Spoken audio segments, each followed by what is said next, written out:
तो गाइस इस वीडियो में सबसे पहले हम मार्केट के बारे में बात करेंगे। तो ये मैंने निफ्टी का चार्ट ओपन किया और आज मार्केट में लगभग 0.5% की गिरावट देखने को मिली है। चार्ट की बात करूंगा तो मार्केट एक बहुत ही ज्यादा वॉलेटाइल देखने को मिल रहा है। इसके पीछे रीजन है अदानी ग्रुप, क्योंकि अभी भी अदानी ग्रुप के स्टॉक्स में गिरावट देखने को मिल रही है। एंटरप्राइज में देखेंगे उसमें गिरावट है, ग्रीन में लोअर सर्किट है, पावर में भी लोअर सर्किट है, टोटल गैस में भी लोअर सर्किट है, ट्रांसमिशन में भी लोअर सर्किट है एंड विलमार में भी लोअर सर्किट को देखने को मिल रहा है। तो बेसिकली ये जो रीजन है मार्केट का जो सेंटीमेंट है वो इसी वजह से नेगेटिव सेंटीमेंट देखने को मिल रहा है और आप लोगों को इस तरीके का मार्केट अभी कंटिन्यू देखने को मिल सकता है। लेकिन अगर आप लोग निफ्टी 50 से बाहर निकलेंगे तो आप देखेंगे कुछ स्टॉक्स में ग्रोथ मिलने लगी है, स्टार्ट हो चुका है, स्टॉक में जंप देखने को मिलने लगी है। तो वही स्टॉक मैं आप लोगों को इस वीडियो में बताने वाला हूँ। रेडार पे रखिए, फोकस पे रखिए। मुझे लगता है आने वाले फ्यूचर में ये कंपनी और भी अच्छा रिटर्न बना के दे सकती है। तो सबसे पहले अगर मैं कंपनी की बात करूंगा, एलटीआई माइंट्री जो कि 4,600 पे चला गया है और आज भी इस स्टॉक में 2% की जंप लगी थी। कल मैंने एक वीडियो बनाया था जिसमें मैंने काफी सारे बड़ी बड़ी कंपनीज के नाम रखे थे एंड उसके ऊपर जो थंबनेल रखा था वो बेच दो मैंने रखा था। तो उसमें किसी ने कमेंट किया कि मैं ये वीडियो देख के कंफ्यूज हो चुका हूँ कि कौन से स्टॉक को मैं बाय करूं और कौन से स्टॉक को नहीं करूं। तो इसलिए मैं बताना चाहूंगा आप लोगों को, एक क्लियर वे में समझाना चाहूंगा। जो एलटीआई माइंट्री है, अगर आप इसको बाय करते हो तो उसके लिए आप लोगों को एक सिंपल कैलकुलेशन करनी पड़ेगी एंड वो एक बड़ी कंपनी के साथ करना पड़ेगा क्योंकि खुद एक बहुत बड़ी कंपनी है। तो ये मैंने एलटीआई और यहाँ पे टीसीएस इन दोनों को सेलेक्ट किया। अगर आप देखेंगे पिछले एक साल का रिटर्न तो लगभग कितना देखने को मिल रहा है, दोनों में गिरावट देखने को मिल रही है। टीसीएस में 9% की है एंड एलटीआई में 19% की गिरावट देखने को मिल रही है। वहीं पे अगर आप पिछले 5 साल का रिटर्न देखेंगे तो आपको एलटीआई ने 200% का रिटर्न बना के दिया एंड वहीं पे टीसीएस ने 135% का रिटर्न बना के दिया। तो आप लोग स्टॉक मार्केट में जब एंटर करते हो तो आप लोगों का कितने भी सारे आप वीडियो देख लो, आप लोगों का टारगेट तो एक ही होगा कि स्टॉक मार्केट से पैसा बनाना है। तो आप लोगों को यहाँ पे समझ आना चाहिए कि एलटीआई की जो ग्रोथ है वो ज्यादा फास्ट देखने को मिल रही है as compare to large cap company में। अगर हम लोग देखें तो अभी मैक्सिमम अगर हम लोग देखेंगे तो वहां पे तो टीसीएस ही है क्योंकि पुरानी कंपनी है ना। तो एलटीआई जो है अभी न्यूली आई है, तो हम लोग 5 साल का ही रिटर्न देखेंगे और समझ जाएंगे कि इससे कौन सी कंपनी में ग्रोथ देखने को मिल रही है। एंड मैं बताना चाहूंगा कि इस कंपनी की जो सेल्स है वो भी बहुत अच्छी देखने को मिली है बिकॉज ऑफ कंपनी के जो मर्जर कॉस्ट की वजह से कंपनी का जो प्रॉफिट है उसमें डिक्लाइन देखने को मिला है। तो ऐसा कोई प्रॉब्लम नहीं है कंपनी में। तो मुझे लगता है आप लोग एलटीआई को फर्स्ट प्रेफरेंस पे रख सकते हो अपने पोर्टफोलियो में। देन उसके बाद नेक्स्ट कंपनी की बात करेंगे, पॉलीकैब। पॉलीकैब भी स्टॉक मार्केट में रिसेंटली आई है, 5 साल आप कह सकते हो। अभी 2900 पे स्टॉक ट्रेड कर रहा है। अभी इसके अगर हम लोग इसमें इन्वेस्टमेंट करने के लिए हम लोगों को इसके कॉम्पिटिटर के साथ इसको कंपेयर करना पड़ेगा कि कौन सी कंपनी है जिसकी ग्रोथ देखने को मिल रही है, किसकी ग्रोथ बहुत अच्छी है जो अपने इन्वेस्टर्स को रिटर्न बना के दे रही है। तो उसके लिए हम क्या करेंगे, हेवल्स को कंपेयर करेंगे। तो यहाँ पे आप देखेंगे पॉलीकैब एंड हेवल्स को मैंने सेलेक्ट किया। पिछले एक साल का रिटर्न देखेंगे तो आपको एक साल में पॉलीकैब ने 25% का रिटर्न बना के दिया और हेवल्स ने 1% का रिटर्न बना के दिया पिछले एक साल के अंदर। आपके सामने है ये चार्ट। और पिछले 5 साल का अगर आप रिटर्न देखेंगे तो वहां पे भी हेवल्स ने 57% का रिटर्न बना के दिया है, 57, एंड पॉलीकैब ने 287% का रिटर्न बना के दिया विद इन 5 ईयर के अंदर। तो ये है इस कंपनी की ग्रोथ। अगर वहीं पे अगर आप पुराना चार्ट देखोगे तो हेवल्स आगे निकल जाएगा क्योंकि ये पुरानी कंपनी है। तो हम लोगों को अभी वाली कंपनी में इन्वेस्टमेंट करना है जो ग्रोथ कर सकते हैं। हम लोगों को फ्यूचर के अकॉर्डिंग इन्वेस्टमेंट करना है। एंड बिजनेस के बारे में आपको पता ही है कि पॉलीकैब जो है हमारे इंफ्रास्ट्रक्चर के लिए काम करती है, वायर एंड केबल्स के लिए काम करते हैं। तो उसमें काफी बड़ी बड़ी जितनी भी कंपनीज होती है जो कि इंफ्रा से रिलेटेड काम करती है, वो चाहे आप एलएनटी की बात कर लो, चाहे टाटा पावर की बात कर लो, जेएसडब्ल्यू की बात कर लो, कोई भी, इसरो की बात कर लो, रेलवे की बात कर लो, तो जहां पे भी वायर एंड केबल्स की रिक्वायरमेंट होगी वहां पे पॉलीकैब का नाम होगा ही होगा। हेवल्स का भी है लेकिन अभी इसकी जो ग्रोथ है देखा जाए तो उतनी फास्ट नहीं देखने को मिल रही है जैसे हम लोगों को पॉलीकैब में देखने को मिल रहा है। तो मेरे अकॉर्डिंग मुझे ऐसा लगता है कि यहाँ पे अगर आप लोग पॉलीकैब को अपने पोर्टफोलियो में रखते हो तो ज्यादा अच्छा रिटर्न मिल सकता है एज कम्पेयर टू हेवल्स।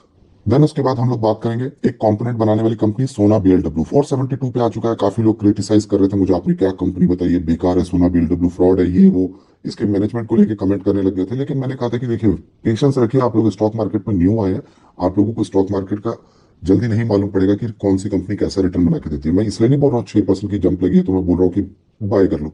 आप लोगों को भी पता है कि जब ये गिर रहा था तो भी मैं बता रहा था कंपनी की वैल्यूएशन महंगी है, मैंने आपको बताया था कंपनी गिरेगी तो एक्यूमुलेट करने के लिए भी बोला था। देखिए अभी ये कंपनी एक लार्ज कैप है, वैल्यूएशन भी ऊपर है, करेक्शन हो सकता है, मैं मान सकता हूँ। अभी ये बड़ी कंपनी, तो इसको अगर हम लोग कंपेयर करेंगे किसके साथ कंपेयर करेंगे, अभी रिसेंटली अगर हम देखा जाए तो बेस्ट कंपनी कौन सी है जो एक्सपीरियंस के साथ काम कर रही है, आई थिंक मदरसन इंटरनेशनल को अगर हम लोग देखें तो ज्यादा बेटर रहेगा।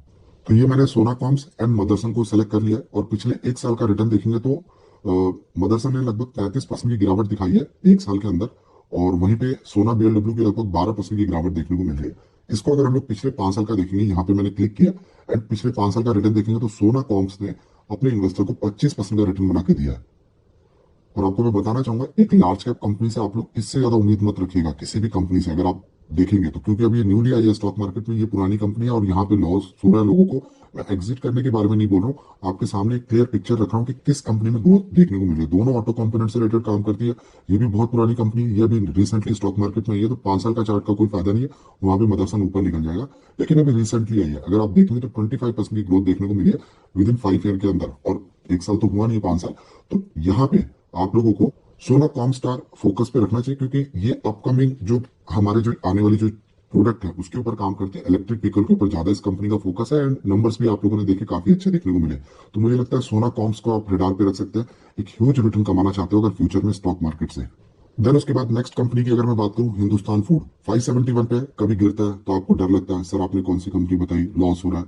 हिंदुस्तान फूड एक बहुत यूनिक कंपनी है, एक एफएमसीजी वाली कंपनी है, बहुत अच्छे तरीके से ग्रो कर रही है, आज इसमें जंप लगा है। अभी इसके पुराने जो होल्डर्स हैं, हम इसके बहुत ही पुराने मतलब वो है, इन्वेस्टर है, तो हम लोगों को रिटर्न मिलेगा। अब आप लोग अगर रिसेंटली एंटर करोगे तो आपको रिटर्न नहीं मिलेगा गाइस, लेकिन आप क्या कर सकते हो, अभी साइज में थोड़ी छोटी है, अभी इसको कंपेयर करने के लिए अगर हम लोग हिंदुस्तान यूनिलीवर से भी कंपेयर करेंगे ना, तो आपको समझ आ जाएगा कि कौन सी कंपनी में आपको इन्वेस्टमेंट करना चाहिए। तो यहाँ पे मैंने दोनों कंपनी के चार्ट को ओपन कर लिया, Hindustan food and Hindustan Unilever. पिछले 1 साल का अगर आप रिटर्न देखेंगे तो हिंदुस्तान फूड ने लगभग 41% का रिटर्न बना के दिया, हिंदुस्तान फूड ने, एंड यूनिलीवर ने भी 1 साल में लगभग 16% का रिटर्न बना के दिया। इतनी बड़ी कंपनी एंड 16% का रिटर्न तो बहुत अच्छी बात है।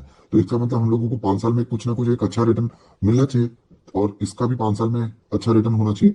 तो देखा जाए तो 5 साल का अगर मैं चार्ट सेलेक्ट करता हूँ तो हिंदुस्तान यूनिलीवर आपको 40% का रिटर्न बना के देती है, और ये आपको 500% का रिटर्न बना के देती है। तो आप बताओ आप कौन सी कंपनी में जाओगे, इस वाली में जाओगे कि इस वाली में जाओगे? सामने है, आपके सामने है, 5 साल का मैक्सिमम का सेलेक्ट करोगे तो भी हिंदुस्तान फूड ऊपर निकल जाएगा। दोनों का बिजनेस एक ही है, यूनिलीवर अपने ब्रांड से प्रोडक्ट बेच रही है, फिर यूनिलीवर अगर उस प्रोडक्ट को बना रही है, अगर हॉर्लिक्स को बना रही है, तो वो हिंदुस्तान फूड को बोलती है कि हमारा प्रोडक्ट तैयार करो, क्योंकि मैन्युफैक्चरिंग वाली कंपनी है ना। तो ये डीमार्ट से भी ऑर्डर लेगी, रिलायंस से भी ऑर्डर लेगी, यूनिलीवर से भी ऑर्डर लेगी, आईटीसी से भी ऑर्डर लेगी, फिर उसके बाद दूसरी दूसरी कंपनी, अगर आप फुटवेयर की बात करोगे तो बाटा से भी ऑर्डर लेगी। तो इस तरीके का काम है, तो मुझे लगता है इस कंपनी के बिजनेस को इफेक्ट नहीं पड़ेगा अगर कोई क्लाइंट ऊपर नीचे होता भी है, अगर वैसे तो जाएगा नहीं। मान लीजिए किसी प्रोडक्ट का, अभी डाबर है, डाबर कह रहा है कि ठीक है मेरे च्यवनप्राश को हो गया, या मेरे को कह रहा है मेरा कोकोनट ऑयल का मैन्युफैक्चरिंग आपको नहीं देना है, मैं किसी और को दे रहा हूँ, तो ठीक है, उससे कोई फर्क नहीं पड़ेगा कंपनी को। क्यों? मैन्युफैक्चरिंग वाली काफी सारे क्लाइंट्स के लिए कंपनी काम करती है, और इसीलिए इतना अच्छा इसमें रिटर्न देखने को मिल रहा है। तो आई थिंक मुझे लगता है आपको हिंदुस्तान फूड एक बेटर ऑप्शन हो सकता है अगर आपको कोई कंपनी अल्टरनेट फाइंड आउट कर रहे हो एफएमसीजी में। और यूनिलीवर से तो बेस्ट कंपनी मुझे लगती है जहां पे हम लोगों को अच्छे रिटर्न्स मिल रहे हैं। ओके, तो नेक्स्ट कंपनी की बात करेंगे, ज्योति रिसन्स, जो कि 1100 पे स्टॉक आ चुका है, आज इसमें 5% की जंप देखने को मिल रही है। इस कंपनी से रिलेटेड एक क्वेरी आई थी मेरे पास, एंड उस क्वेरी में बोला था कि सर आपने ये स्टॉक बताया एंड मुझे लॉस हो रहा है। तो देखिए, आपको मैंने कभी नहीं कहा है कि डायरेक्ट जाके किसी स्टॉक को बाय कर लो, अपनी तरफ से स्टडी करना बहुत ज्यादा इंपॉर्टेंट होता है किसी भी स्टॉक में एंट्री लेने से पहले। अभी अगर आपको 1 महीना हुआ है तो डेफिनेटली आपको लॉस होगा। क्या आपने इस कंपनी को 1 साल होल्ड किया? अगर 1 साल होल्ड करोगे तो आपको लॉस नहीं होगा। देखिए, 136% का रिटर्न देखने को मिल रहा है। अभी ज्योति एसेंस का जो प्रोडक्ट है ना, ये प्रोडक्ट आप कंपेयर करेंगे तो पिडिलाइट से आपको इजी पड़ेगा कि पिडिलाइट का प्रोडक्ट और ज्योति का प्रोडक्ट एक जैसा ही है, दोनों एडिसिव से रिलेटेड काम वगैरह करती है मार्केट में, और स्टॉक मार्केट में आप रिटर्न कमाने आए हो तो डायरेक्ट क्या करते हैं हम लोग, कंपेयर ही कर लेते हैं। तो ये मैंने ज्योति को ओपन किया यहाँ पे, एंड इसके अलावा पिडिलाइट को यहाँ पे कर लिया। तो पिछले 1 साल का अगर आप रिटर्न देखेंगे तो यहाँ पे 10% का रिटर्न देखने को मिल रहा है पिडिलाइट की तरफ से, और 100% का रिटर्न देखने को मिल रहा है। सॉरी, एग्जैक्ट रिटर्न ये है कि पिडिलाइट ने आपको लॉस दिया पिछले 1 साल के अंदर, 3% की गिरावट देखने को मिल रही है, एंड ज्योति में 134% की रिटर्न देखने को मिल रहा है 1 साल के अंदर अंदर। एंड वहीं पे अगर आप पिछले 5 साल का रिटर्न देखेंगे तो ज्योति ने कितना रिटर्न बना के दिया है, 5000% का रिटर्न, और इसने सिर्फ 162। सिर्फ इसलिए बोल रहा हूँ क्योंकि 5000 बहुत ज्यादा है और 162 बहुत कम है, अगर आप इन दोनों को एक दूसरे से कंपेयर कर रहे हैं तो। अभी देखिए, ज्योति के प्रोडक्ट आपने नहीं देखे होंगे, आपने पिडिलाइट का फेविकॉल देखा है तो आपको लगता है कि ये कंपनी अच्छी है, मैं इसमें एंट्री कर लेता हूँ। अगर ऐसा होता तो स्टॉक मार्केट में सिर्फ टीसीएस मल्टीबैगर बनता, इंफोसिस नहीं बनता, विप्रो नहीं बनता। तो क्या होता है कि मार्केट बहुत बड़ी है, जो कंपनी अच्छा काम कर रही है, जिसका मैनेजमेंट स्ट्रांग है, उसका प्रोडक्ट मार्केट में कोई नहीं रोक सकता अगर उसकी क्वालिटी बहुत अच्छी है। इसकी क्वालिटी अच्छी है तभी तो मार्केट में इतना रिटर्न बना के दिया।